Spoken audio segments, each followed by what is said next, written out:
Para disa ditësh Shqipëria u shokuar nga rezultatet e mishit të bardhë të kontaminuar me bakterien Salmonell.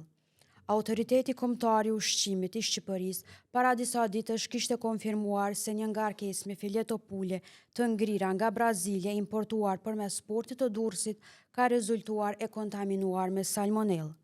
Me 21 mars në Institutin e Sigurisë Ushqimore dhe Veterinarisë, sipas analizave të kryera, është konfirmuar prania e bakterit Salmonell. E një shqetësim i tillë ka filluar të përhapet edhe tek ne në Kosovë, sa është duke u shqitur edhe në vendin tonë ky lloj i mishit të kontaminuar.